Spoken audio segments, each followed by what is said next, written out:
Didn't see anybody upstairs. All right, good evening, everyone. We'd like to call the Finance and Human Resources meeting to order for July 8th at 5 o'clock. We do have a quorum. Supervisor Spencer and Supervisor Wish are excused.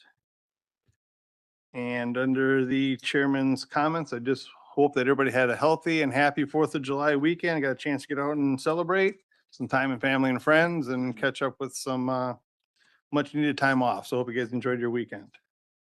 So with that, we will go to our youth and governance statement. And I believe, Millie, it would be your honor to read the youth and governance statement tonight, please.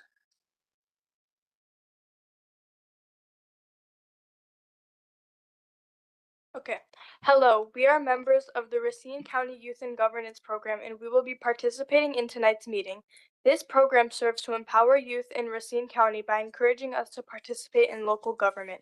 We have agreed to abide by the applicable standards of conduct that would govern any elected county board member. While we are encouraged to participate and are allowed to have a non-binding advisory vote on matters before the committee, all formal action taken by this committee will be based solely on the binding votes made by county board supervisors. All right, thank you. Item number 3 is public comments. Do we have any public comments this evening? Any public comments?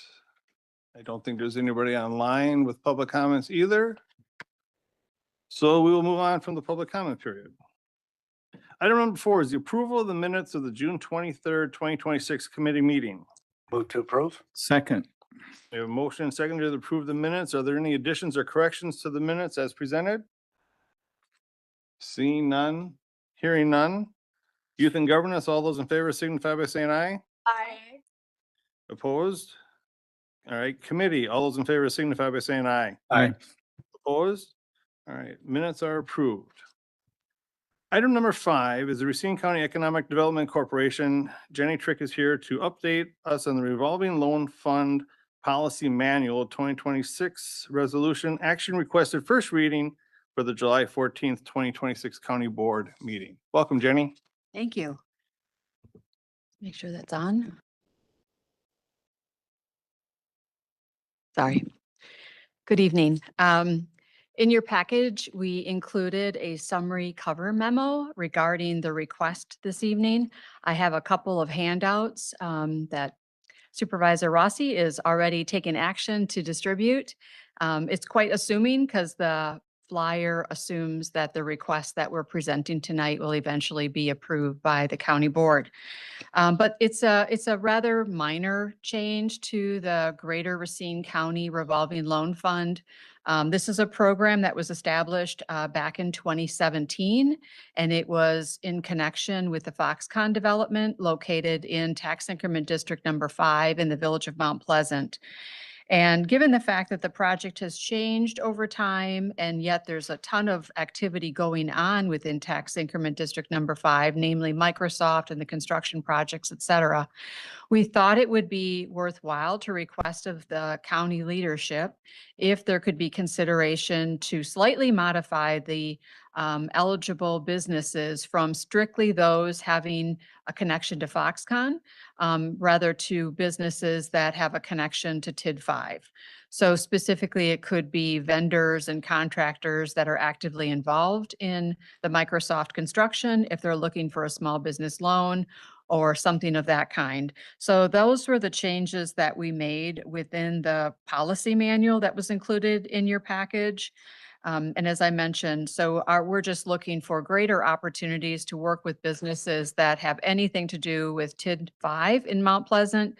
And again, the eligible businesses are named within the memorandum.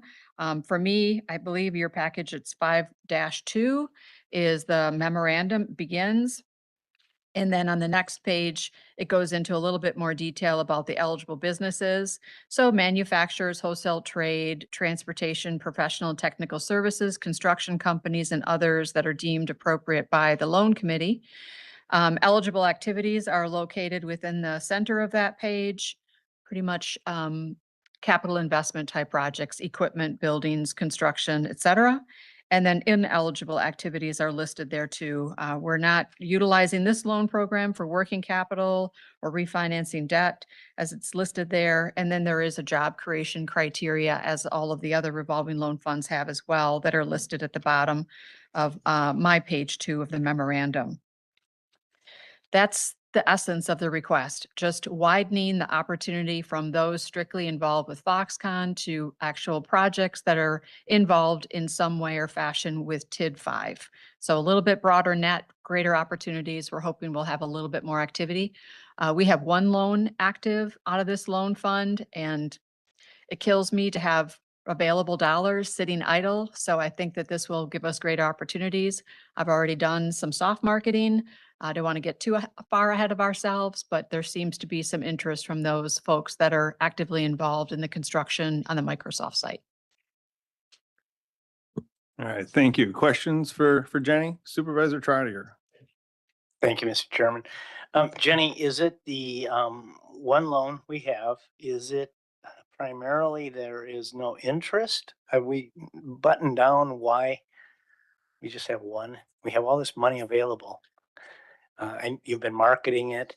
Are the restrictions were too much? They were a little tight because they had to be specific to having a positive or negative impact from the Foxconn project.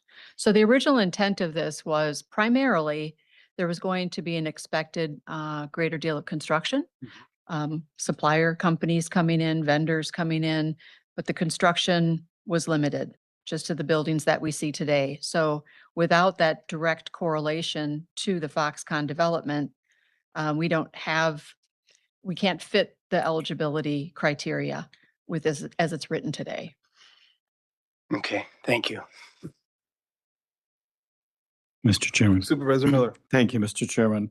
I think this is a very appropriate revision. It does widen the net, as Director Trick has indicated. So I think this is a great idea. I'm fully supportive, and I would move to send it to the county board for first reading July 14th. Second. All right, we got a motion seconded to move this to county board for first reading. Any further discussion? Jenny, I just have one quick question. I think right now the loan is sitting at about, or the funds that are available is around 647,000. Is that about what's available today? As of June, financial statement 647,100. All right, any other questions or comments?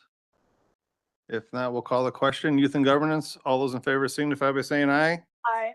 Aye. Opposed? All right, committee, all those in favor signify by saying aye. Aye. Opposed? All right, thank you very much, Jenny. All right, item number 6 is County Board Individual Supervisors for the approval of a fiscal note resolution by individual supervisors in support of the elimination of birth expense debts in Racine County child support cases and authorizing the cessation of efforts by the Office of Child Support Services to collect birth recovery rates, or birth recovery debts, 2026. Action requested second reading at the July 14th, 2026 County Board meeting. I see Jeff Liggett is here. If he would like to step on up and give us an overview. I don't see Supervisor Coleman here, who was authorizing the bill, or the resolution, but Jeff, would you like to kind of bring us up to Sure. speed? Thank you. Thank you. So before we begin, I'd like to thank Supervisor Coleman for her interest in this matter and in the parents and especially the fathers who we serve in the program. As you might remember, we, for decades, it's been the longstanding practice of child support of the program to assess birth costs at the time we establish paternity or support, and that's assessed against the fathers to cover the amounts Medicare or Medicaid paid for the birth of the child. And 85% of that, of the amount recovered, goes to the state to reimburse Medicaid, and 15% goes to the county for kind of a collection incentive for those for those birth costs.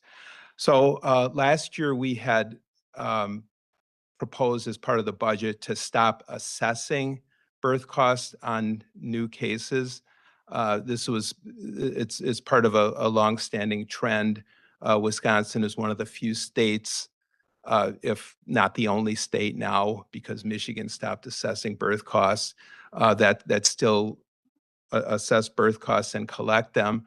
And many counties in Wisconsin, including Milwaukee and Dane, have stopped assessing and collecting birth costs. And the idea is that instead of that money that could go to child support, going to reimburse state assistance, that it would go to families, because it's long been the mission of the program to uh, get as much money as possible to families, to the children, so that they become self-sufficient, possibly get off of public assistance and support themselves. So starting in the first of 2026, we stopped assessing birth cost, although as we made clear last year when we discussed this in the context of the budget, we would continue to collect outstanding balances. Right now, there's still about 1,800 cases on our caseload. Our caseload is about 15,000, but there's about 1,800 cases that still have outstanding birth cost balances. There's about 1.8 million outstanding. The 15% that would be payable to Racine County is about $300,000, and those aren't necessarily payable debts. I mean, a lot of those cases are old cases. Some date back from the 90s, so it's not likely that we would ever collect many of those birth cost amounts. And we're still collecting those. So the fiscal impact, even if we were to stop collecting birth costs, would be probably little or none for 2026. We had budgeted about $41,000 for birth costs. And even if we stop collecting those, by the time we zero out those balances, we'll probably have collected most, or if not all. So if we were to stop collecting, it would have an impact in future budgets. And in fact, since we've stopped assessing birth costs, the collections, we're expected to, kind of dwindle every year anyway. It used to be probably, or before about 2020, that birth costs were eligible for the federal match that we get for child support expenses, which reimburses 66% of our expenses. And there was a ruling at the federal level that the birth cost revenue is no longer eligible for federal match. So that the impact of those collections have decreased quite a bit, so that if say we were to stop collecting, and a $45,000 in birth costs would only mean about $15,000 in county levy. So you'd be able to replace that lost revenue with about a 1/3 in county levy. So if we were to do this, we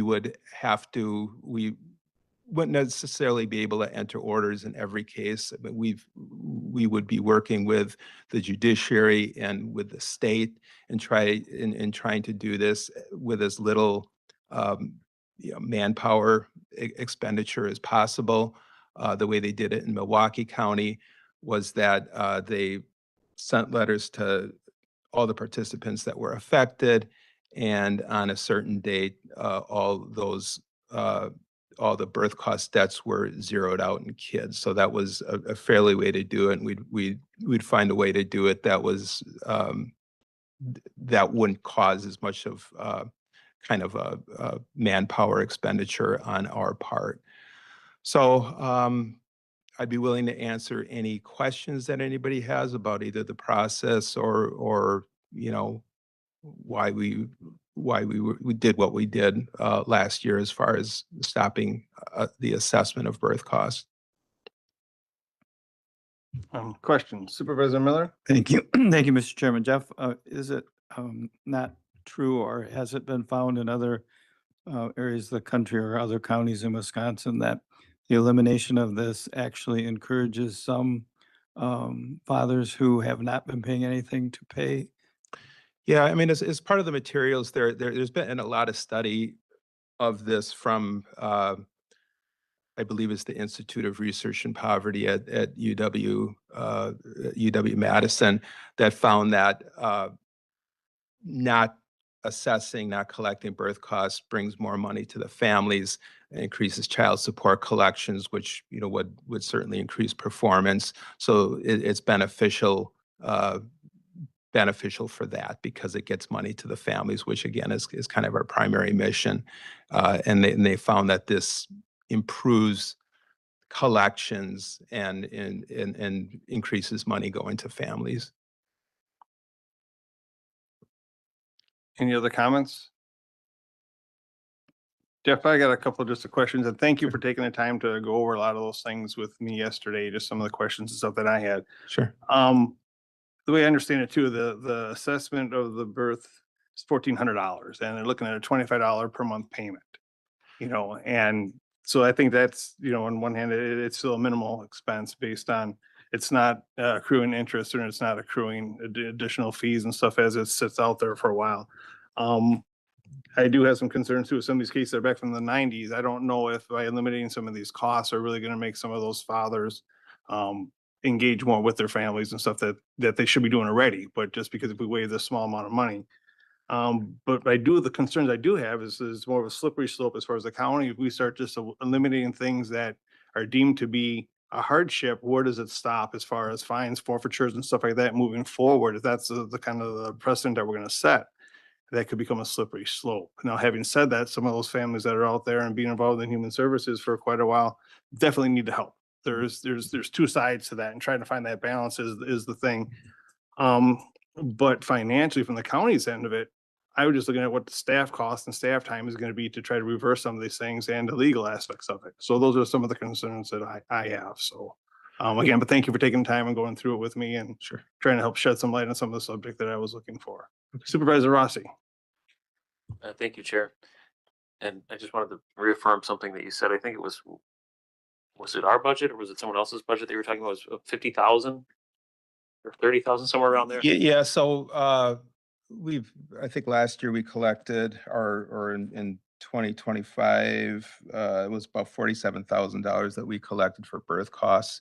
But again, it's not matchable. So if you were to lose that, you could replace that by investing a third of that in county levies. So again, it's not with the way that child support funding works, it's not real. You're not really losing the $47,000. You're losing about a third of that, if that makes sense, just because of the match. All right, thank you. Supervisor Schreiber. Thank you, Mr. Chairman. Jeff, the ultimate goal of, well, not ultimate, but one of the goals is to hope that the child support is paid and support the families. And I think that's what we need to look at moving forward.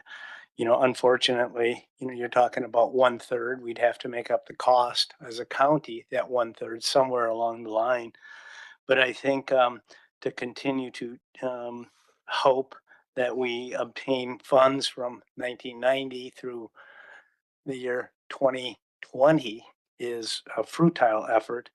And I'm looking forward to seeing other comments on this, but I am one that is in favor of eliminating this. Thank you. Supervisor Rossi. Thank you, Chair.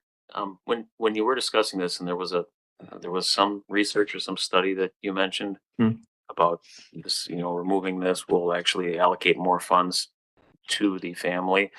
I mean, are we talking? I mean, in any of your discussions, are we talking a meaningful amount, or is this the hypothetical? Well, of course, if the funds aren't going to the county, they're going to be going to the family. Well, so the last year that and the amount of the assessment was based on a formula that took into account the average cost of the birth and, discounted for low income and so on. So in 2025, the amount that was assessed in each case that where Medicaid paid for the birth of the child was $1,400.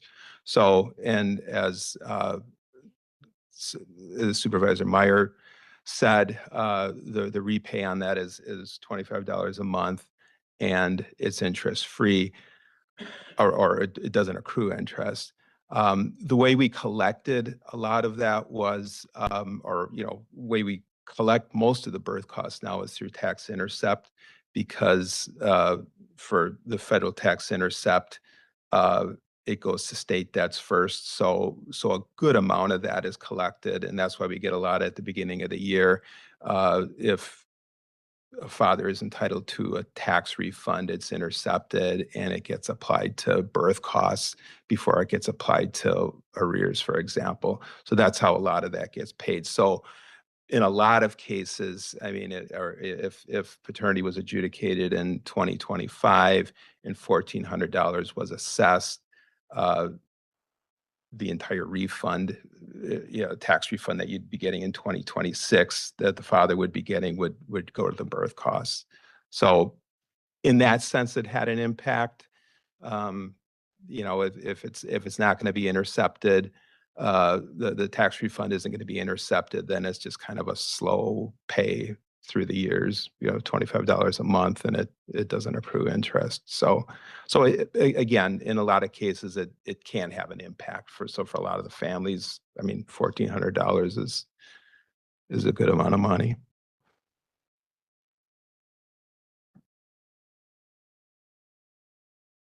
So what's the committee's pleasure? Mr. Chairman, we're just asked to approve the fiscal note. Is that correct?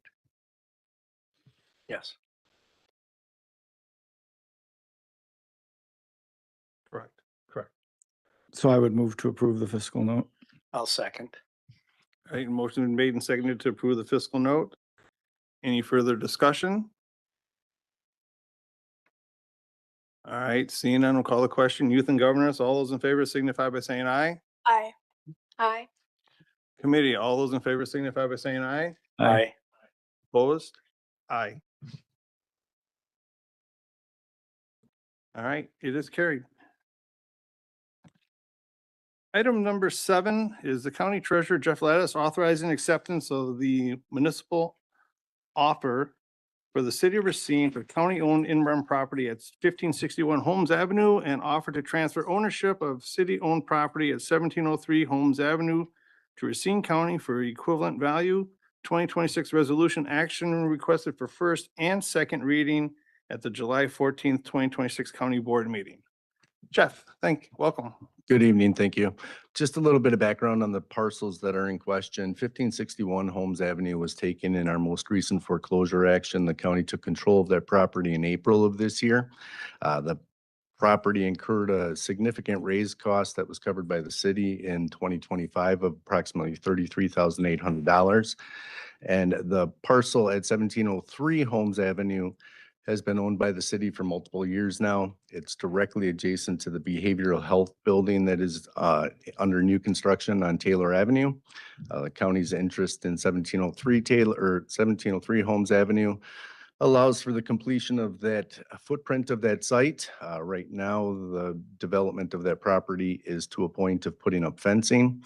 If the county is able to secure that property at 1703 Holmes Avenue, we're able to, again, complete that site prior to the fencing going in, saving costs by not having to bring the contractors back out to complete a section of fencing after the fact. And then with the 1561 Holmes Avenue, transfer sale of that to the city of Racine would afford them the opportunity to do new construction, single-family home on that site. I am in support of the transfer. If we were talking about this 5 years ago, it would probably just be a transfer with no fiscal consideration. In 2023, with Act 216 that came into effect, the county treasurer's office has to demonstrate that we are paying proceeds for sale of properties. So we do have the $12,000 consideration for each of the parcels to demonstrate that we've received compensation for the parcel, and we can do the calculation to determine whether or not proceeds would have been due to the previous owner.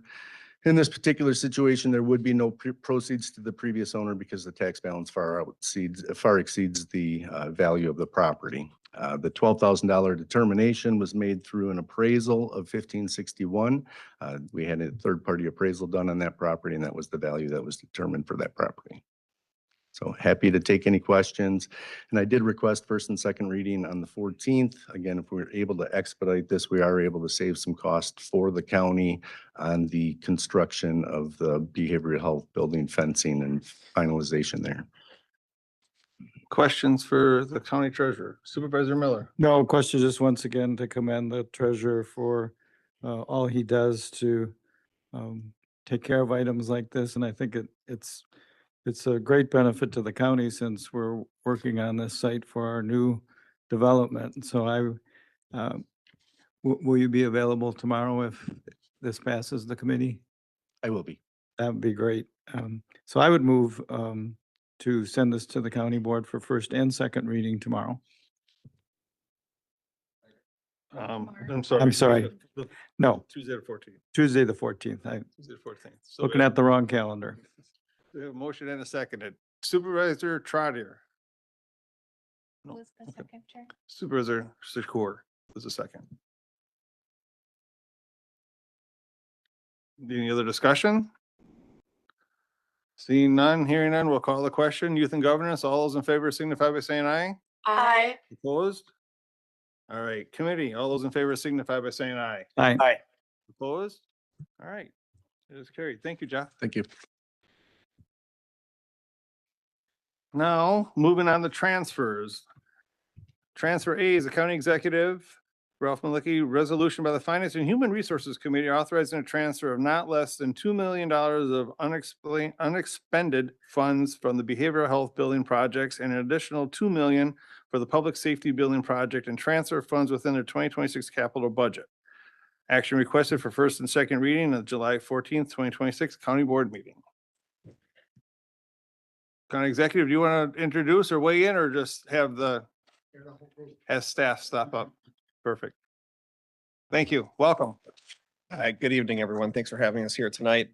My name is Jim Widener. I'm the Chief Deputy with the Sheriff's Office. And this evening with me is Dan Adams, our project manager, and some of our partners from Gilbane and Ramlo Stein. John, would you be able to put up the PowerPoint, please?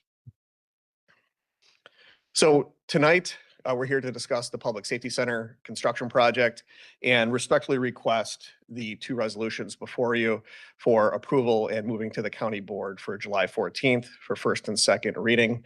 The transfer of the $2 million of savings from the Behavioral Health Services building, as well as an additional $2 million for a total of $4 million to be moved into the Public Safety Center project to address shortfalls in financing. It's $3.5 million to address direct construction costs and a $500,000 that is to bolster our contingency funds. Could you move to the next?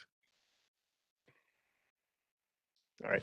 So just to give a high level kind of timeline of this project and where we've been, it started in fall of 2024 with the first authorization of the resolution from the county board at that point in time for authorized funding of $40 million to construct a public safety center. That was the beginning of this project through RFPs. We selected Gilbane as our construction management firm, as well as Ramlo Stein in Trainer as our design firm. So really between the fall 2024 and the beginning of 2025, we worked very diligently with them, working through spatial and needs process. It entailed numerous meetings, tours of facilities, and really working through trying to address what our overall needs would be for the occupants of this building, which would be the sheriff's office, dispatch, as well as the emergency management functionality of the county. And that's where, upon going through that process, the estimated budget of the Public Safety Center escalated to $56 million. Now, in that, based off of that spatial study and needs analysis, were a lot of wants.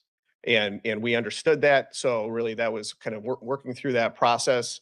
We were there, and then we very diligently began to look at cost saving measures, efficiency mechanisms that we could enact to really start to bring that budget back down to within the authorized $40 million funding for the overall project. So by summer of 2025, through a lot of diligent work with our partners, both with the county, Ramos Stein and Gilbane, we were down to 45 million. And then ultimately into the beginning of 2026, we were back within our authorized funding of $40 million. Now, as we progressed through 2026, we began to see the costs begin to escalate. And really in spring of 2026, in the beginning of June, at a meeting, all of the bids had come in, had been evaluated, and the estimates turned into reality with what the fiscal climate was within our area. And our budget then escalated up by $3.5 million on the construction side. And then what you see there at 44 million, that's also adding in an additional component of $500,000 of extra contingencies. If you could turn to the next slide. So I'd like Mary and Ben, if they could come up and just kind of talk through some of the key cost drivers. Sure. Good evening, folks. Ben Trubach, Gilbane Building Company. I'm a pre-construction manager here in our Wisconsin team. So the first key cost driver, right, construction cost escalation. I mentioned this in front of the full board a couple weeks ago when we talked, and I'll show another chart again, just providing some outside third-party data. I think at the highest level, the reason this is a key driver in that delta between where we anticipated we would be in January and where we are today is, frankly, it's, construction cost estimating. There's a little bit of a crystal ball aspect to it. When you're there in January and you're looking at the design as it had been developed to that point, you're trying to anticipate how will the contractor market, knowing that costs change, right? Labor costs increase, material prices are somewhat volatile, depending on, some materials more than other. How will the contractors address those risks when the bids come in? I think in hindsight, the escalation was a little bit higher than we would have projected. If I could go back in my time machine, I probably would put a little bit higher percentage on just the allowance within some of those estimates for cost escalation. So that's the first one. I'll talk more about that in a few minutes. And then kind of specifically within that, there, between January of 2026 and where we are today, I think there were some specific geopolitical things that have impacted construction costs. Construction costs are heavily impacted by a number of things, but one of which is diesel fuel, right? Not just in the equipment that runs on the site, but all of the materials that, tons and tons of materials, be they steel, block, whatever else, it all gets shipped to your job site. Shipping costs impact all of that. And so diesel fuel prices have an impact, more uniquely on construction costs than maybe other pieces of the economy more broadly.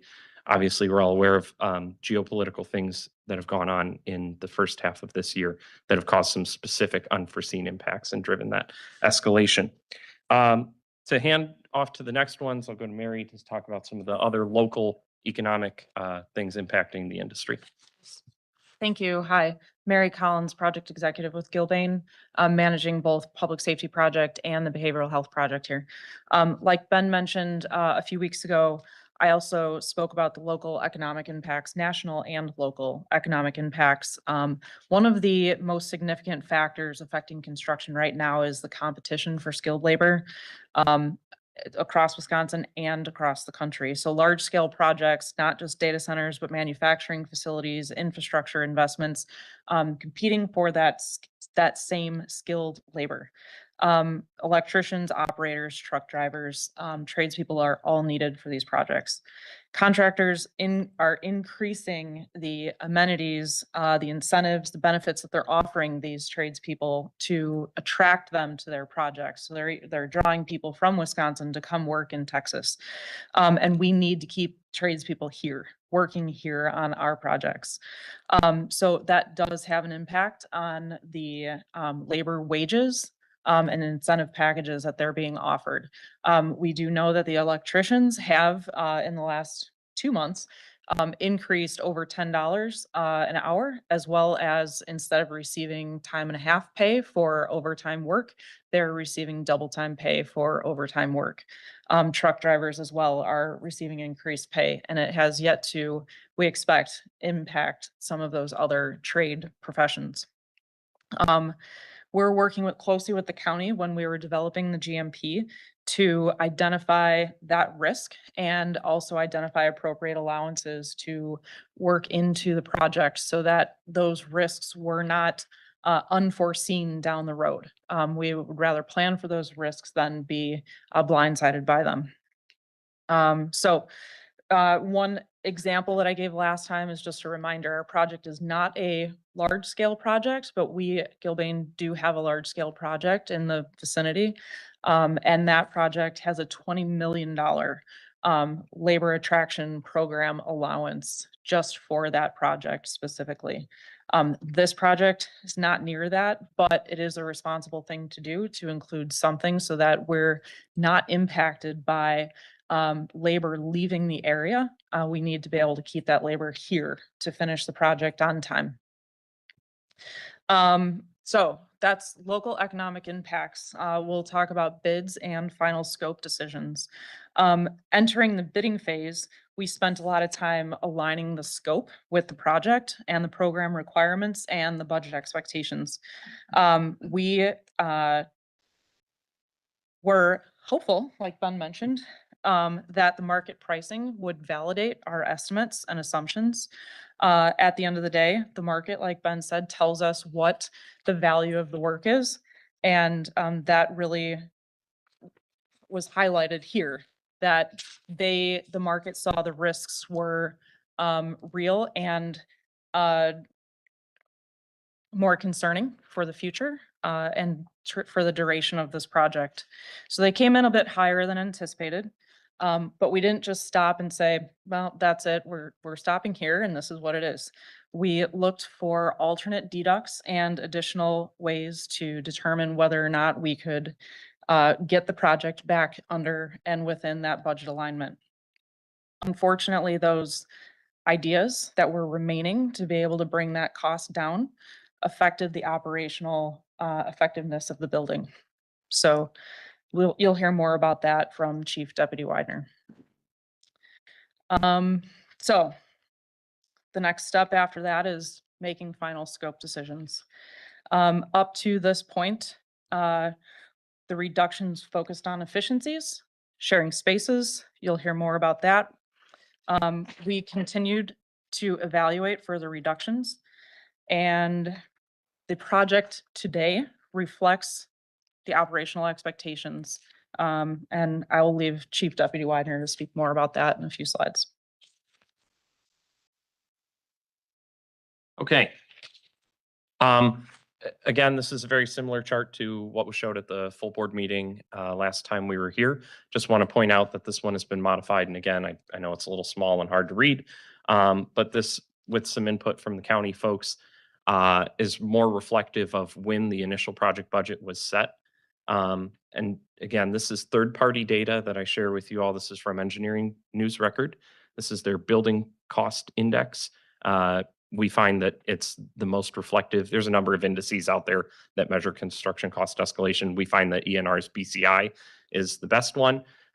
It shows you that from January 2024, as that budget was initially set to today, is an 8.3% increase in that index, which, if you do the math there, right, a $40 million project at that point, just by the nature of, if nothing else were to change, just by the nature of market conditions, as ENR's data publishes, would expect that project today to be a $43.3 million project. So that's just some third-party data I share to kind of justify and back up some of the things we're seeing. And if we can go to the next slide. This one I think spoke about last week. This is similar data from the Bureau of Labor Statistics. Yeah, absolutely. Just as Ben said, this was in the slide deck at the last presentation. And just obviously, Ben and Mary were speaking directly about the construction market and the effects that they have seen there. Here, just again from the Bureau of Labor and Statistics, we see it in our daily lives. We see it in general operations throughout the county. The level of inflation that has impacted the country. So, all right. So you heard us talk earlier about a lot of the diligent work that the team collectively has done to really, try to do our best to keep this project within the authorized funding. So we have gone through countless sessions, going through each area of the building and looking for what our cost saving initiatives, what are efficiency efforts that we can look at.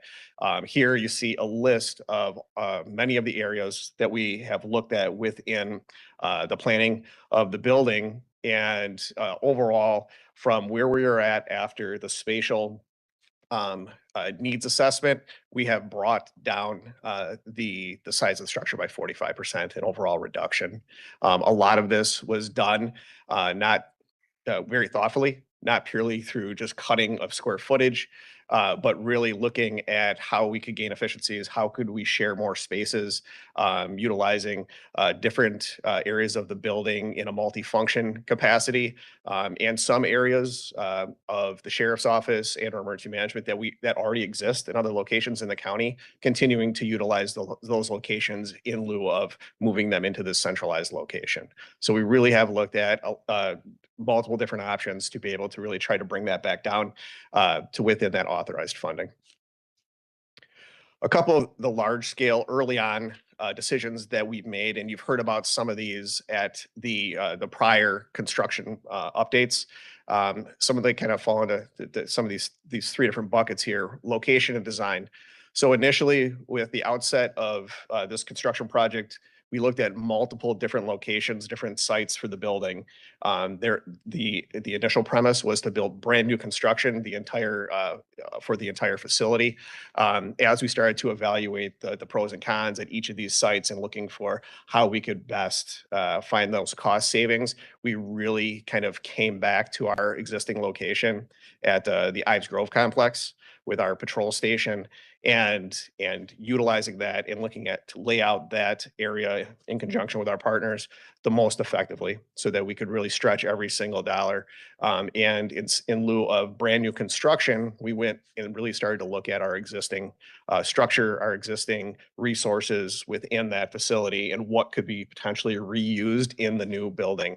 And that's really where one of those large cost saving initiatives came from, is instead of doing all brand new construction, moving towards a remodel of our existing patrol station and adding on new construction to that in a cost saving measure. Another large cost saving measure was keeping an existing storage pole building that we currently have, and repurposing it in our new structure for large item and vehicle evidence storage, in lieu of building a new pole building to serve that function.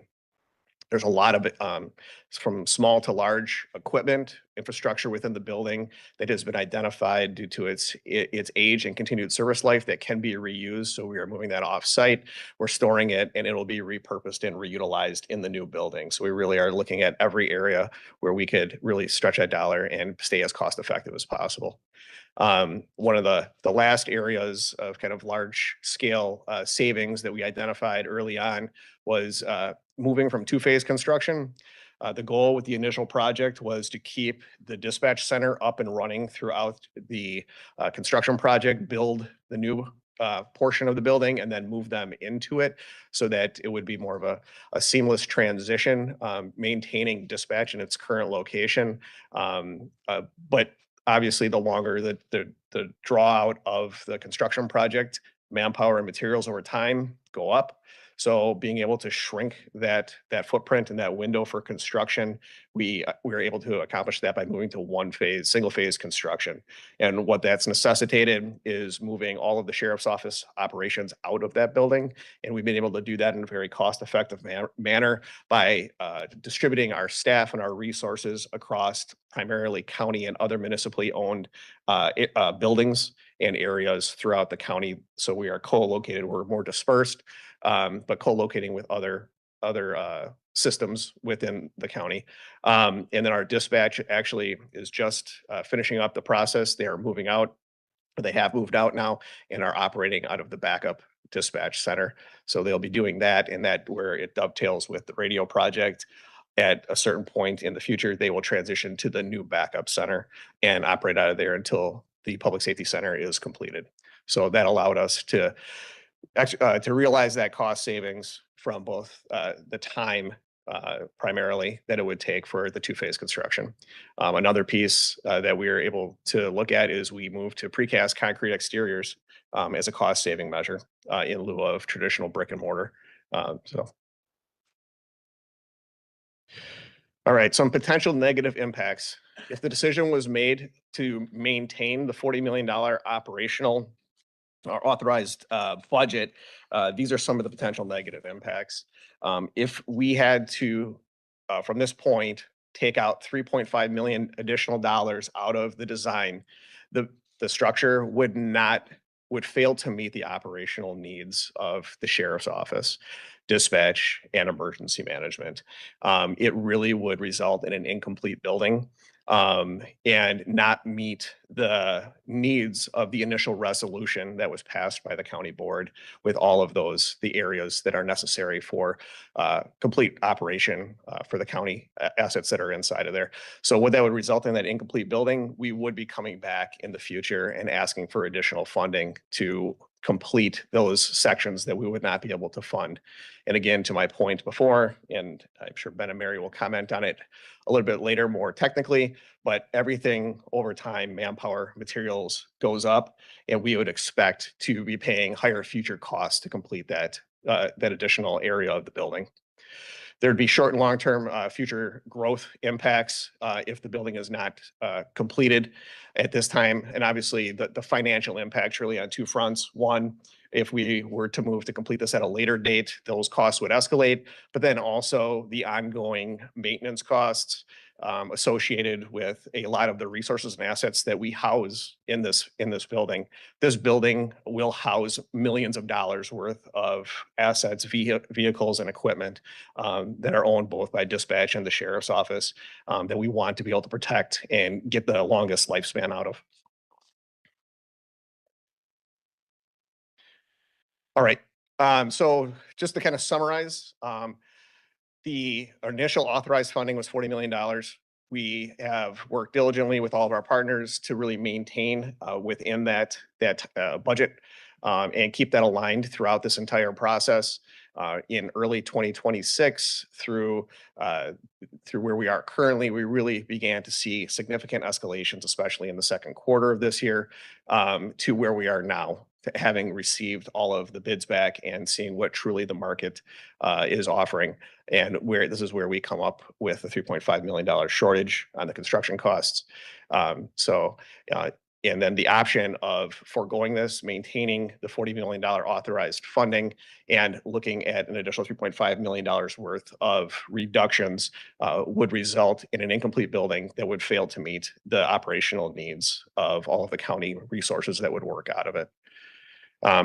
This is a time-sensitive situation, and I'll let Mary and Ben speak to that a little bit more. We are asking respectfully for this body to approve and authorize the two resolutions to move those forward to the county board on July 14th, and asking for first and second reading to stay in alignment with the pricing that we currently have.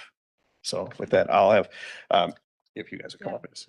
Thank you. I can expand on that just a touch. So if authorization that the project is to move forward as planned at the $40 million, we can move forward with current pricing, but delays in a decision would definitely increase the likelihood of escalation, remobilization costs, schedule extension, additional market uncertainty. So it is very critical to have the decision made expeditiously to be able to move forward, as Chief Deputy Widener said, within the scheduled timeframe. All right. So with that, we'll open it up for any questions. Supervisor Shakur. Thank you, Mr. Chairman, and thank you all for this presentation. I just got couple questions. All right, it was $40 million, all this, okay? Now all of a sudden, I can understand costs, you know, manpower, material, and all this other stuff, but now we got to come up with additional money. Now, when you come up with contracts and it's negotiated and all this other stuff, I'm just trying to understand. Now we got to come up with more money, even though we have a negotiated price of about $40 million. All this. So I'm not saying nobody's being underhanded or whatever, but it's kind of confusing to me how it was 40 million. Now we got to come up with another 3.1 million. And who's not to say that we'll have another 3.1 million. I mean, this is snowballing. I can speak a little bit on the procurement end of how this works.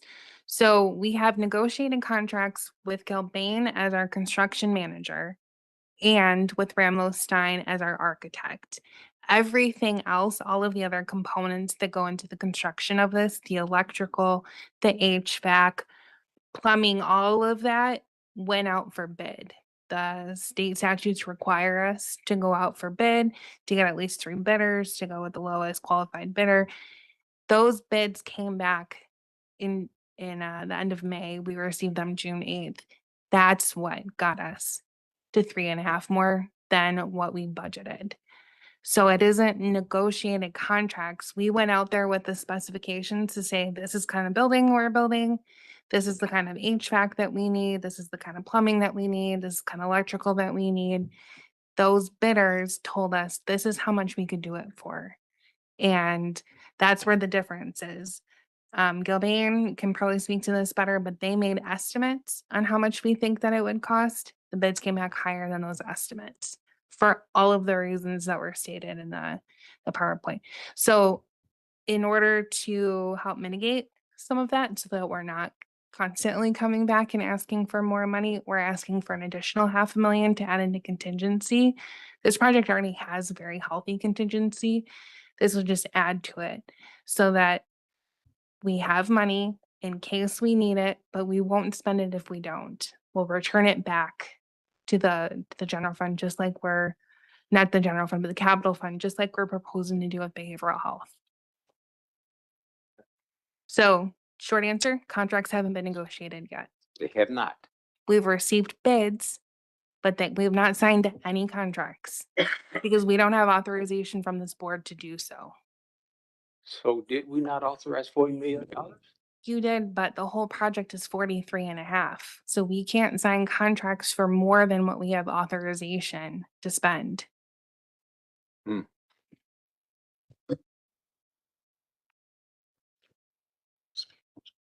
Supervisor Trotter. Thank you, Mr. Chairman.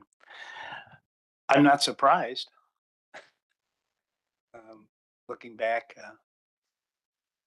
7, 8 months on what the country's undergone in the last 7, 8 months, I'm baffled. When did Gilbane do the estimates based on the architectural plans?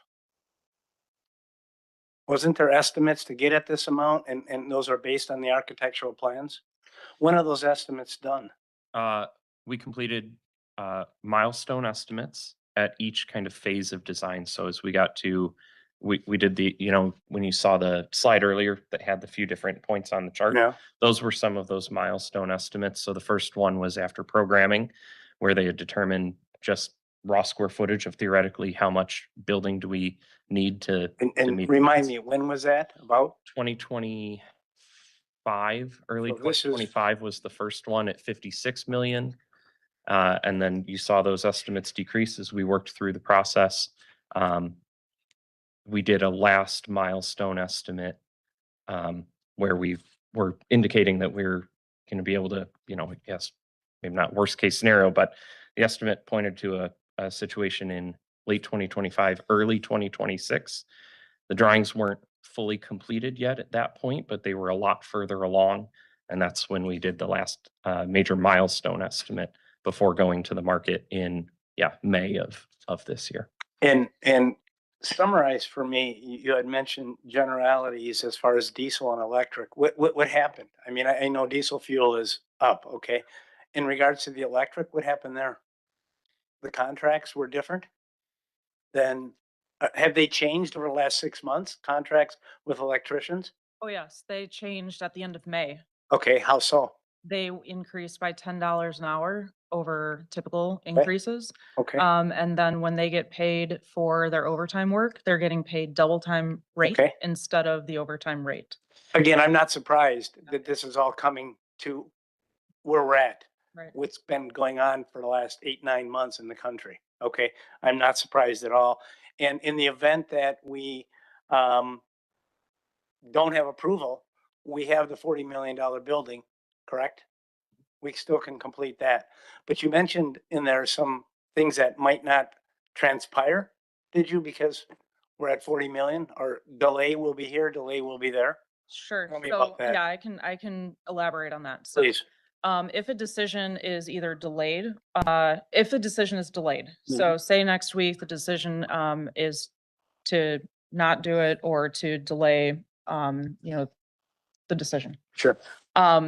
We have contractors that are ready to start on a schedule that we built, going back to the single phase schedule.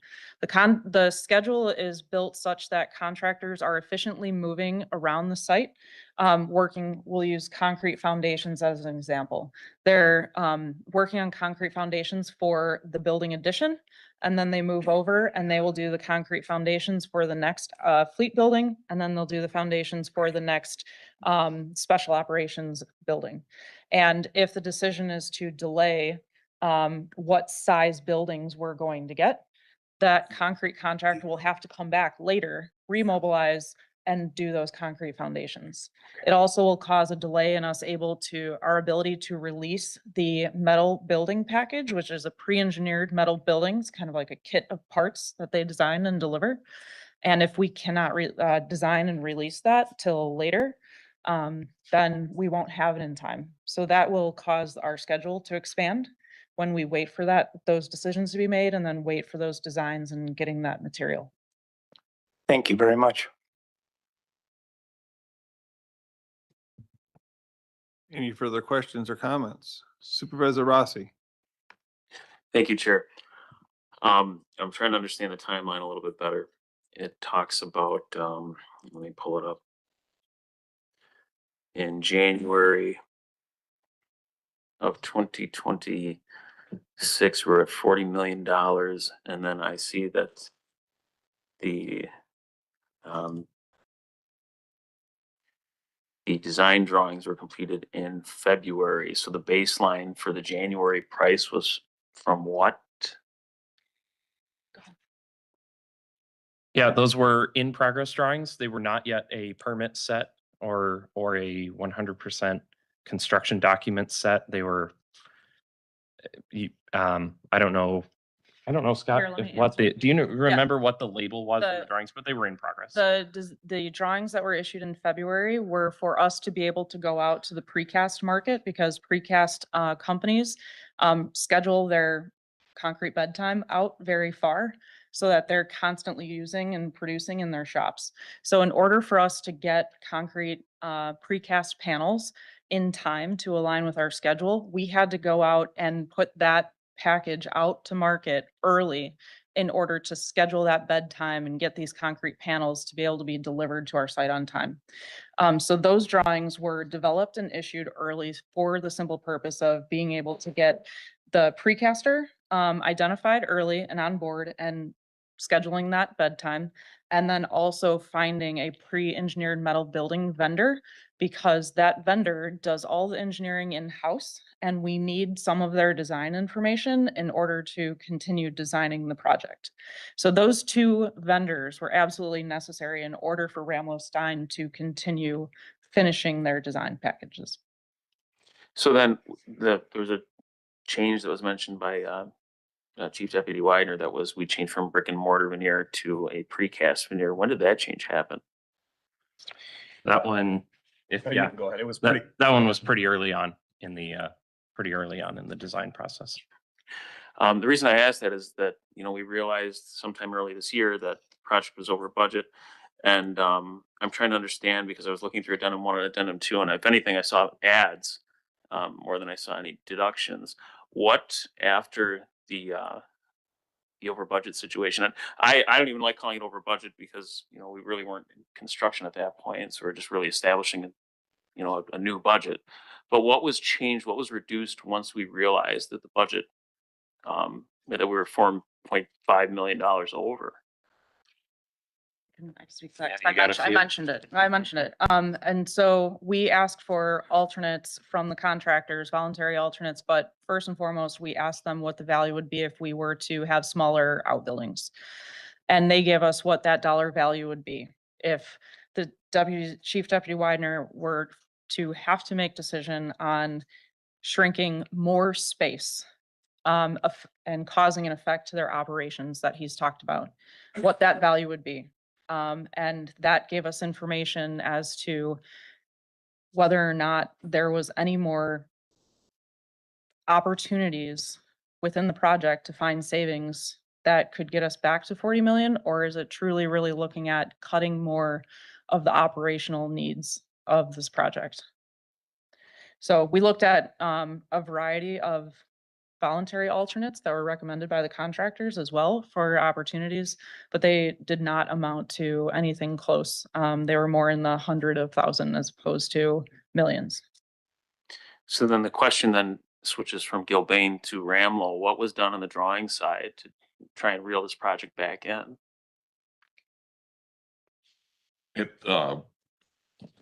Maybe I can't tie that to all the schedule, but I would say, overall, working with the sheriff's office over the life of the project, we worked with them to reduce the size of the project by 57,000 square feet, which was some of the 45% that Chief Deputy mentioned.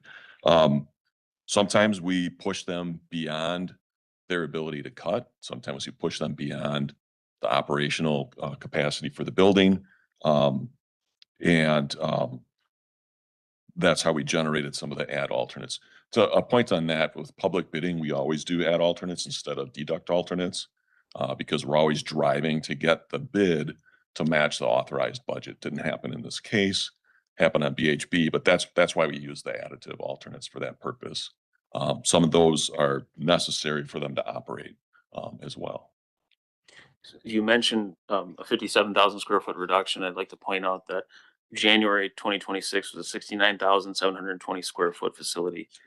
We are still in June of 2026, a 69,720 square foot facility. Yep. So that reduction happened prior to this most recent overage. And Yeah. that's why I'm really trying to understand There's what actually hit the drawing. I know there's a lot of hypotheticals right now, but I really just want to understand what changed from January to now. We have to keep in mind too that this is a project that's much bigger and has a lot other costs outside of the building construction. So just a few things that create a little bit of quicksand for the project. Site utilities over the course of that development, they're up to $600,000 now with the bids.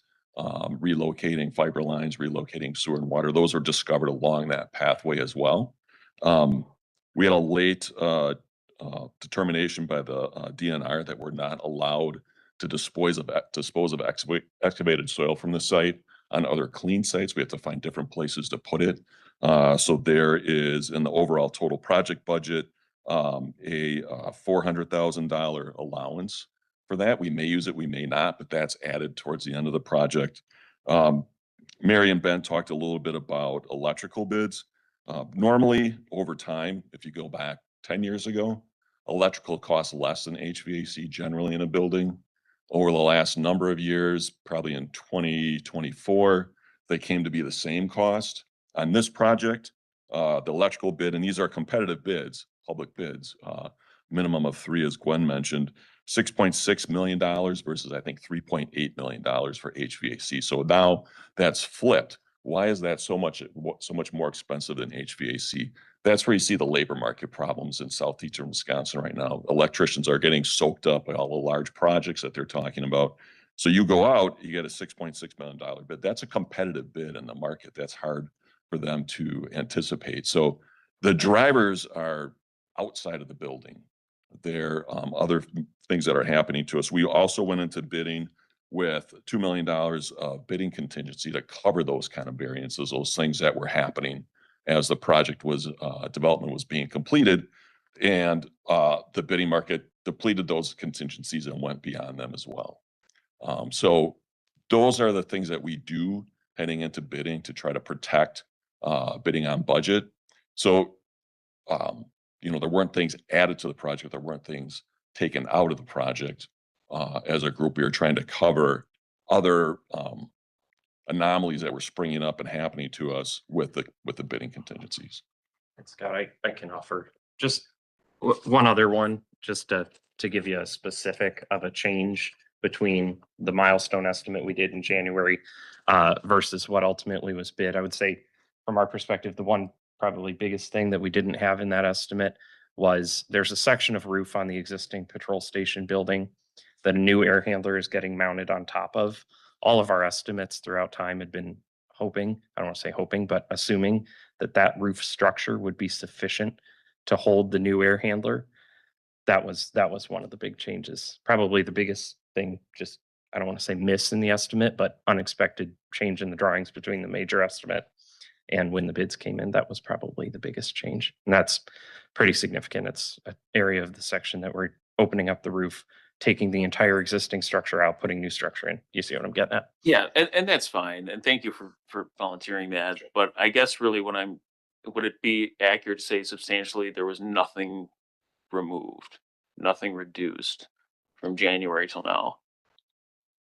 Between January to now is when we decided to go to the market and identify the voluntary or the alternates of what would it take, what would it be if we were to reduce the buildings, to give us that information. And I get that. I just don't want you to go down the same explanation again because it's understood.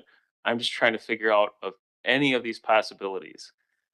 Did we shave $100,000 off by changing a finish? Did we do, you mentioned So $100,000. there's a value management log, and I know there was a snapshot shared in the last PowerPoint that we did, and I believe that was sent out to the board. So that was work that was done, and that had to do with, you know, whether it was a finish or whether like some of the areas were like fire mitigation, like in the dispatch center. Clean agent, you're right. So we started to look at a lot of these things, and there was a number of them that I don't know if you have the number off the top, but I mean, that were significant in nature. So although maybe the square footage, because but when we really started to look at this from the time after the spatial needs study and making a lot of those cuts, we really shrunk and reduced as much as we could and still maintain the operational needs of the building.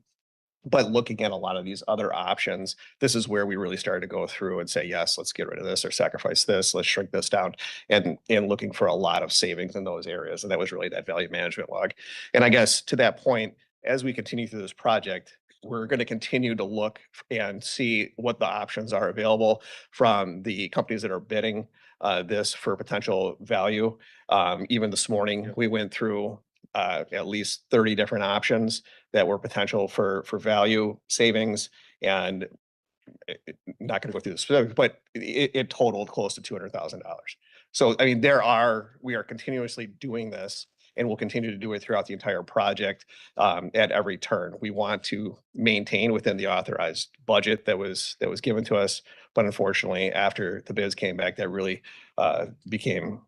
we were unable to do that. And because of that significant cost escalation, once a lot of these factors came to bear.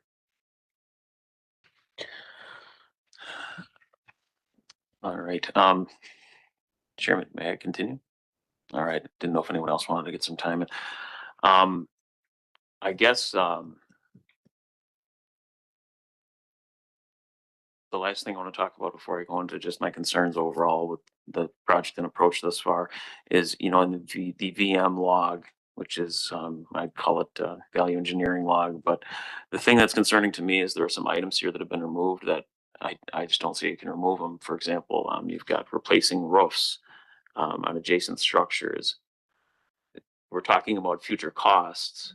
well, if you're not replacing roofs that are going to be part of this, or at least adjacent construction, well, it's an inevitability. And usually I do see things like that being done at the same time.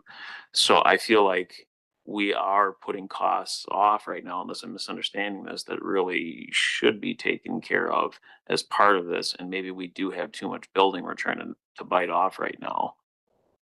Yeah, on the, just chiming in specifically on the roof replacement alternates, that, from very early on designs, once we decided that we were gonna go the path of reusing the existing patrol station, it was always kind of set out as options because as we understood it from county facilities assessments, done by others, not as part of this project, it's a balance of how much lifespan those roofs still had.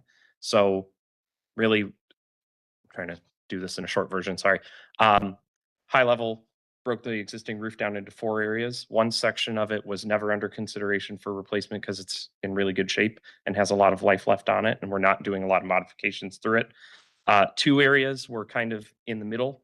They had some life left on them, and it's just a value decision of do you ride them out for another, I forget exactly how many years, I think it was more than 5. Do you ride them out for those 5 more years and then do the replacements on a normal schedule? And then the 4th area of roof, we knew that it was ready for replacement and we had to replace it as part of this project no matter what. So that one, I agree with you. Typically, we would say, yeah, let's rip off everything. It was just trying to balance, hey, if these roofs still have life in them, we offer those up as a value option to utilize the remaining life, just like you were saying earlier, with wherever we could within that building. The analysis was what parts of it can we reuse, right? Can the windows stay? Do they have enough life in them, and can they stay? And we settled on that for the windows, looked at the roofs, looked at mechanical equipment, etc. Well, I'll close out now then, Chairman. I guess my concerns are, and Supervisor Shakur touched on some of these already. We continue to add costs, and I don't really see major concessions here, especially from the design development phase drawings to now. I'm concerned at the contingency, and I've voiced this actually before this project even was being designed, is that we're looking at contingencies that are surprisingly low. For example, there's a fire station being built right now in Union Grove, which is the Yorkville Union Grove Joint Fire. I forget the exact name of it, but that is a $7 million construction, is a $700,000 contingency, and it's greenfield, and we're going into an existing facility with a $600,000 contingency here. And you had something to say on that? From a construction standpoint, our GMP has a construction contingency associated with it. And so there is a construction manager's use contingency in our GMP, just so you know, is separate from the owner's reserve. That is identified. Yes. Was that If I may, on a $40 million budget, the contingent is almost 1.8 million or 4.3%. With this resolution request, it would go up to 2.3 million or 5.3%. so? Then the question becomes: was that used when this budget was put together? No, that was not used. That was maintained. So there's still $2 million was unallocated, because the previous conversation made it sound like that was allocated towards the bids to keep on budget. Those were built in pre-bid. They were part of the cost estimate. So construction contingencies are above and beyond that. Those were pre-bid contingencies to hedge against bid variances. Design contingency. Yeah, so the design Those were in the estimates before. design contingencies were used, but the construction and the owner's reserve contingencies were not. Those are maintained. But when I look at the presentation sheet, which is how we were shown this overage, let me see here. Yeah, owner's reserve showed budget 600,000, and then projected costs with bids was $1 million. So how is that maintained when it seems that it was used or allocated? Yeah, and we did this the same for behavioral health and for the marina and for the 911. We are displaying to the county board and to the public that that is off the table, that we can't use it. We're not going to use it unless we have to use it. And that's how on the behavioral health project, we were able to show a $2 million savings because we took it away and now it's available to use on a different project. So we are showing it as fully used or as projected to be used, but it's not the intention to use it unless it's necessary. And that's why this resolution is written the way that it is. We're asking for $4 million, but only if we need the $4 million. Well, my point to this, and we can go back and forth on semantics of this, but when it's showing a line item of $1 million in owner's reserve projected costs with bids, and that results in the $44 million that we're seeing at the bottom. I mean, I wouldn't allocate any money into that. If I was trying to put a budget together, I wouldn't say that the owner's reserve is part of that. It's just an overage. And if there's a construction side contingency held on this, I think, and I'd be shocked if that wasn't used in some way. So I'd actually like to see more information on that, because I've heard it explained both ways now. We've heard that it's to cover overages in the bidding process, and then now we're being told that it's not being touched, it's being maintained. So there should just essentially be a $2 million pocket right now. And that's fine, that's great. I hope that that's the case, but it's just not what I've been seeing thus far. And I'll get to the end of my whole spiel here. I We're in another situation where it's, we're being told that we have to spend money in order to save money. And over the last 2 years, I've heard that quite a bit. I'm not fond of moving forward when there's genuine concerns of right now. I just think we're going after too much building, whether that be fit finishes, whatever. I think there's too much here. We've got adjacent structures that are going to need additional work. I don't see major savings or design changes from when design drawings came out to now, and that time being when the overage was identified. I'm just not comfortable with this. I really don't like, staring down the barrel of what is, well, if you don't if you don't authorize this now, it's going to cost us even more in the future. The square foot costs are all over the place. Originally, we were at $350 a square foot. We're double the square foot costs. The size of the building has shrunk by what, 57,000 square foot. I don't even know which direction we're headed anymore. And now I have to make a decision tonight to spend more money on this, when typically when there's an alteration, you run into unknowns during the construction phase. So I just feel like this is going to continue to grow. I don't understand how we can be looking at this and being told, well, it's the market, it's the market, it's the market. And so meanwhile, we've got 2 other projects that are happening right now that went through the worst of that. And specifically, I'll talk about the marina, where they realized an overage in electrical, and it was redesigned, it was rebid, and they were on budget, or at least are now. So now we're being told that this is a unique scenario when honestly construction costs have stabilized over the last 2 years, and we're being told this is the most. Now we're seeing the most variance of any of these projects. So at this point, I can't vote yes on this. I think we've got some serious concerns here and issues that really need to be looked at on the drawing level. That's it. Thank you, Chair. Supervisor Shakur. Thank you, Mr. Chairman. I- I'm not being critical, okay? Just trying to understand this process. There's been a lot of work done on this, but in particular, go all the way to January of this year. Now here we are, almost half the year is gone, and these additional costs, and now this is time sensitive that we got to react July 14th. it- weren't Didn't we know what was coming down? The train was on the track and what was coming down here. Seems to me that this committee leadership, someone should have been telling us all along. I mean, you knew this was coming. Why all of a sudden now we got to do something by the 14th? Didn't we know that all these issues were before us? That's what I'm getting at, is that we should have been informed all along what's going on here. Now all of a sudden, 2 weeks, we got to make a week or whatever, we got to make a decision on this. Time sensitive. We don't do this now, we're going to get pushed back. We're going to lose this. We're going to lose that. like I said, I'm not being critical, but there's a better way, I think, since January that the Board of Supervisors should have been informed through the proper channels. Thank you. Glenn, I think that some of this timing on this is just because of all the bids that just come in, correct? So for them to get the bids back to us, find out that the overages that they had, I think is some of the timing of some of the issue at the present time that we're in. Coming from a building materials background, I do know that there's been increase upon increase upon increase, just the stuff that we see. It doesn't matter if it's paint, doesn't matter if it's 2x4 material, it doesn't matter if it's windows and doors, aluminum products, roofing. We see it all the time too.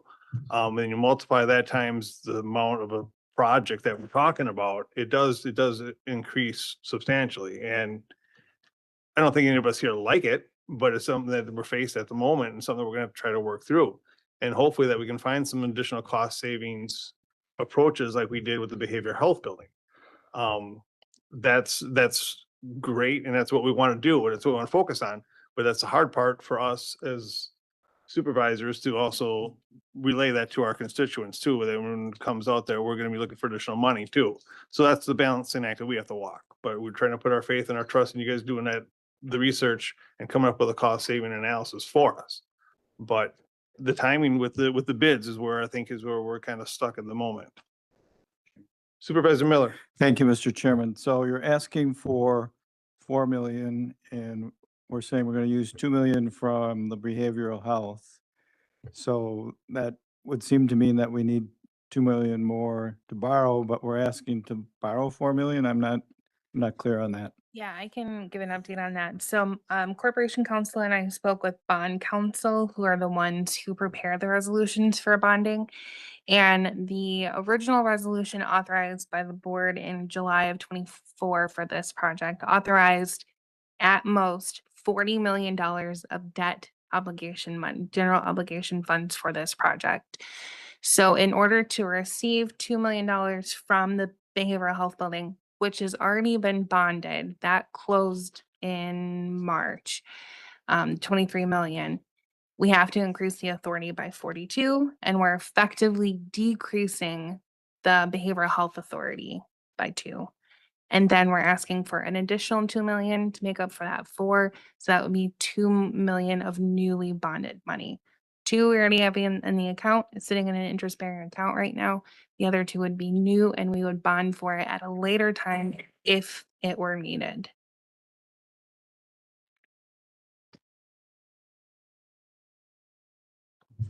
So what's the committee's pleasure?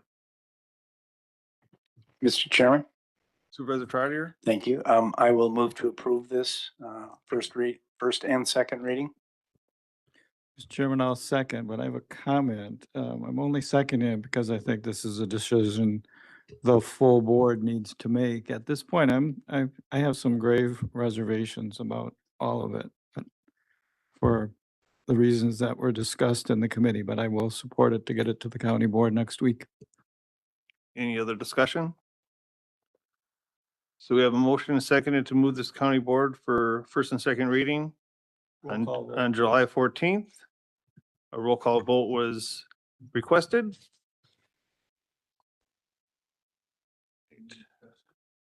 Yeah, discussion. Any further discussion? Supervisor Shakur? My discussion is, I'm of the opinion that we should move it on and let all 21 supervisors make this decision and have the dialogue, debate, discussion. But I am very hesitant, to be honest, because I can't see in this professionals that know what they need to do, that all of a sudden we got a first and second reading in 2 weeks. Now, didn't we see the train coming down? I'm gonna cut it off. I'm gonna cut it off, but I'll vote to move this on to let the other 20, all 21 supervisors decide. And then in the meantime, I can ask that wonderful staff and county executive, whoever and whoever I need to talk to help me with this. So I'll support it, but we'll see what happens when it hits the floor on the 14th. Supervisor Rossi? Thank you, Chairman.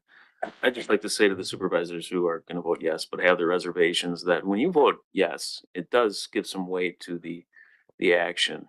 And you can explain it however which way you want. I've had this discussion with other supervisors, but you know, a lot of confidence is put into this committee to make the right decision. And if the right decision's a no, then the right decision's a no. I think sending things to the board just so that the entire board can make the decision circumvents the purpose of the committee. Otherwise, things would just go to the board, or everything would be executive, at least uh, uh, committee of the whole, and then immediately brought to the board. There's a function that this committee serves, and I understand the decision too. But if you know something's wrong here, I think you know the way you should vote.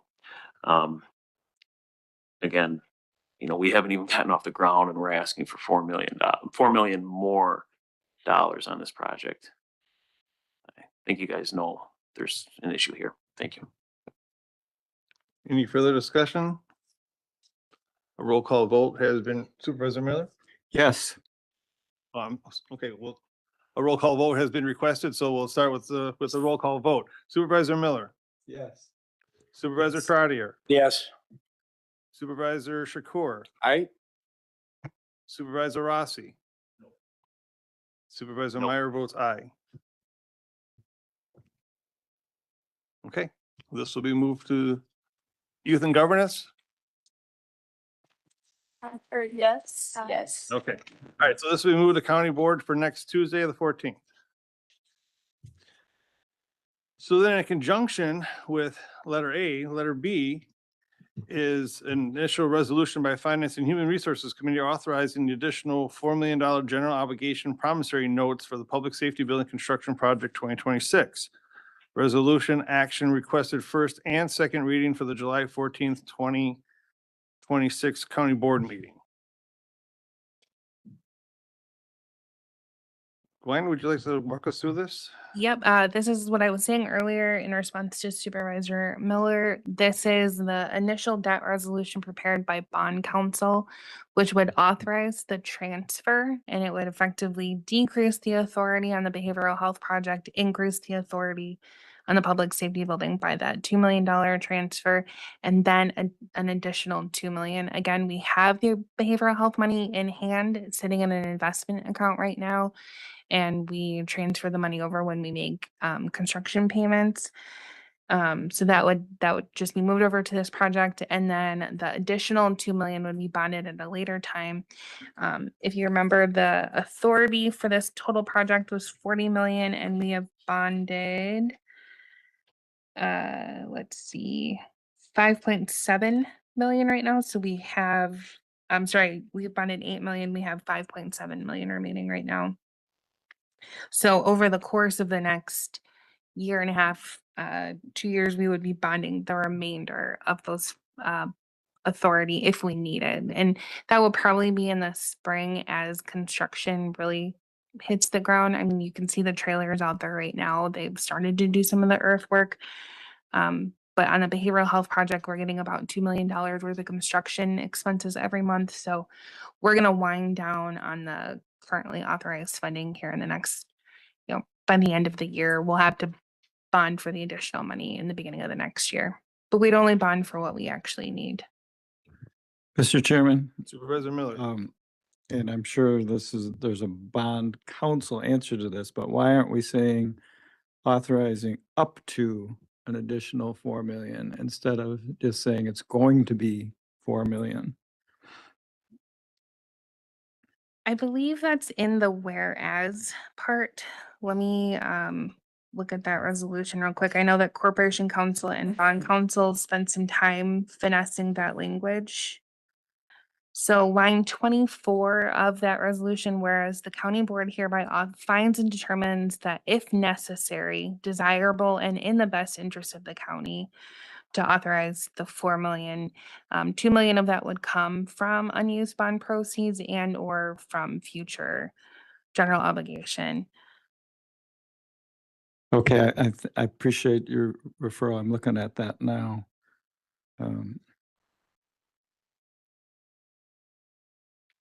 My concern, and this seems to take care of it, that would be automatic, that we would be authorizing 4 million. And if we don't need it, I don't think we should authorize it. Yeah, exactly. It's similar to our annual capital projects that are included in the budget, where you're authorizing, for instance, up to $13.9 million for the 26 capital, but we'll only bond for what we need to. So if it ends up being less because we have savings from other projects or bids came in lower, then that's just the cap. We always will restructure the debt when we go to market for what we actually need. And then we report that to the county, to the finance committee and to the county board. You guys get a report on all of the debt issuance that we do. I still would like some, at the, the full county board meeting, some legal input on whether it should say additional 4 million or up to an additional 4 million.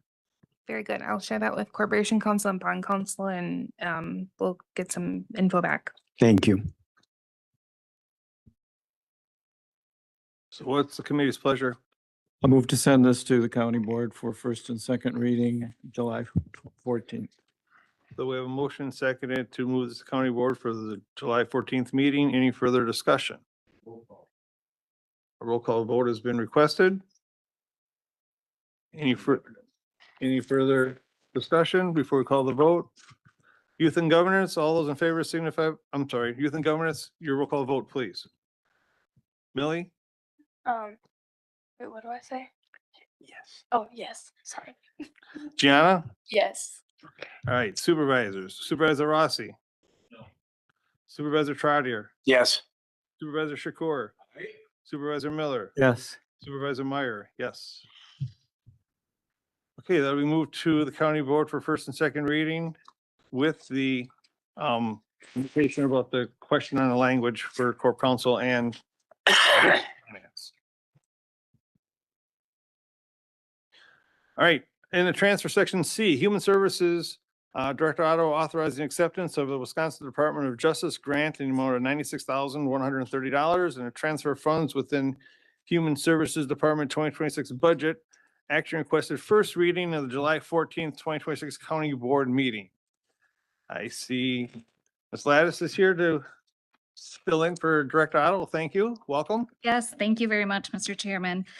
And excuse me, C and D are similar grants from the Department of Justice. Permission to speak to them collectively? If there's no objection, I think we could take care of both of them. Sure. Okay. Thank you. So what was just passed out, thank you Supervisor Rossi, is a handout about our Path Forward Youth Jobs Initiative. So last year we received a grant from the Department of Justice to fund this program for youth that are experiencing barriers to employment, such as exposure to violence, unstable housing, poverty. And this grant allowed us to pay for wages, some training, mentorship, and placement in a 6-month paid employment position. So we were able to do that for 15 youth who receive constant mentorship and that job placement. So at $12 an hour, and it has been very successful. So one of these grants is a new grant, which would allow us to expand the program for 10 more youth. And the second grant is a renewal of last year's grant, which will allow us to continue to support 15 more youth. So we look at this as an extension of our summer youth program, which has been very successful and really allows us to focus strongly on youth that are experiencing high barriers to employment. What we're seeing is better attendance in school, a connection to others who are receiving training, and that mentorship from our summer youth coordinator. So we are seeking acceptance of these two grants. Supervisor Miller.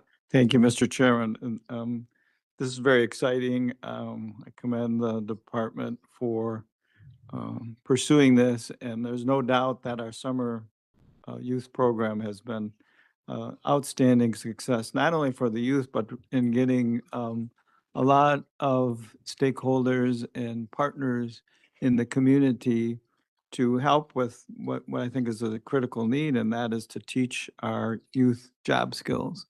And from the anecdotal evidence we've received and the staff reports, I think the youth are being transformed. So I'm very excited about this. And I would move to send this to the county board for first reading. That would be the first grant. Second. All right, so we have a motion seconded for the first grant of $96,130 move to county board for first reading. Any further discussion on that first grant? Supervisor Shakur. Thank you, Mr. Chairman. Just curious, now, you did mention Department of Justice. That's where the funding is coming Okay, from. now, what I'd like to know, is it possible that they can stop it, withdraw it, not send it to us? No. No, once it is granted, and they've actually expanded these grants. Okay, because I hate to, and I'd like to echo what my senior supervisor said that, I mean, his wording, I won't repeat it, but I mean, he spelled it out. And I would hate for this to get cut. I can't imagine that would happen, the way the grants have been coming through and the connection that our administrator for youth and family, Steve Bedwell, has with the Department of Justice. He's written both of these grants. And so they have taken an interest in Racine County. And so, we feel very fortunate, and I can't imagine a situation where that would happen. Nicely done. Thanks. All right, any further discussion on transfer C, the first grant acceptance of $96,130? All right, youth and governance, all those in favor signify by saying aye. Aye. Opposed? All right, committee members, all those in favor signify by saying aye. Aye. Opposed? All right, grant is accepted, $96,130. And Mr. Chairman, since this is related, I will move to accept the second grant for $62,660, sending it to the county board for first reading July 14th. Second. So we have a motion seconded on D, the second grant for $62,660. Any discussion on that grant? Seeing none, hearing none. Youth and governance, all those in favor signify by saying aye. Aye. Opposed? Committee, all those in favor signify by saying aye. Opposed? All right, so D, the grant of $62,660 was accepted. Thank you.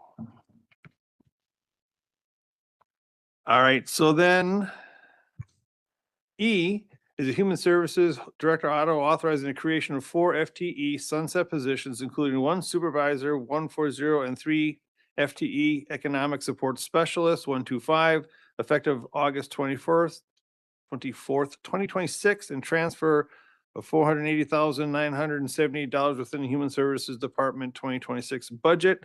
Action requested for first reading on the July 14th County Board meeting. Ms. Lattis. Thank you, Mr. Chairman, and thank you for allowing this amended item on the agenda. So to give a little background on these positions, last July 2025, there was legislation passed at the federal level, and Public Law 119 outlined additional percentages that would be charged to each state if if the state had an error rate higher than 6% in how their SNAP benefits, or as we call them in Wisconsin, food share benefits, are administered. And so the error rate takes into account how many cases were approved after the eligibility went in, and then later found out to have been miscalculated. So that would be an error.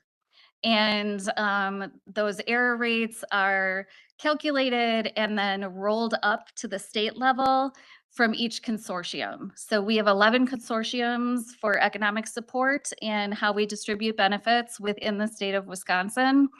As a reminder, Racine is partnered with Kenosha for the WKRP consortium. I would like to say our error rate is 4%, and we have consistently kept it at about that or below.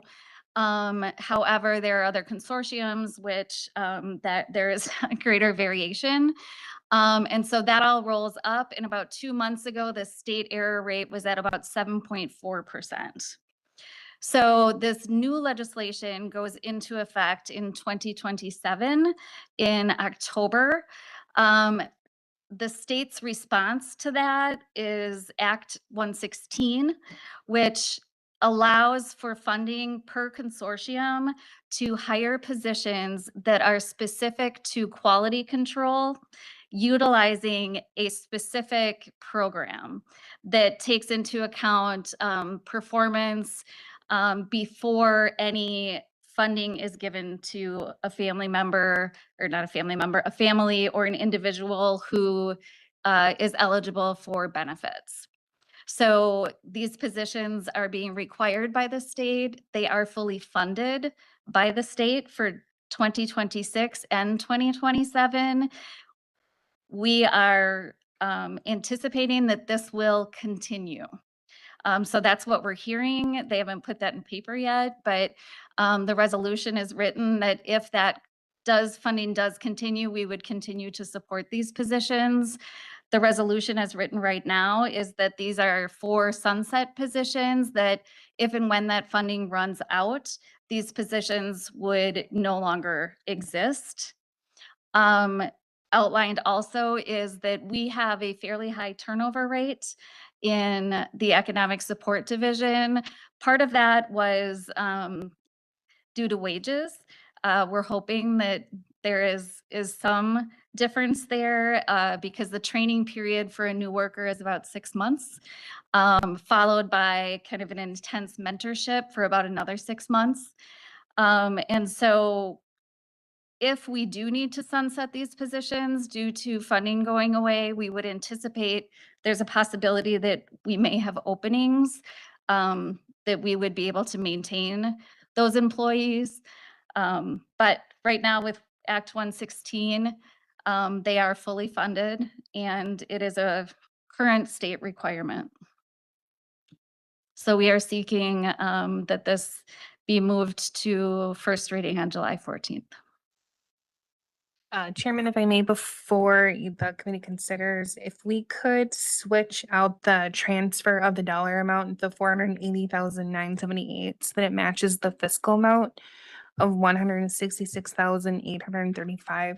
The 480,000 is for the full term of the grant, and we're only able to authorize the current 2026 budget. So that amount should be corrected, and we'll have the resolution corrected before it goes to county board. And the corrected dollar amount is?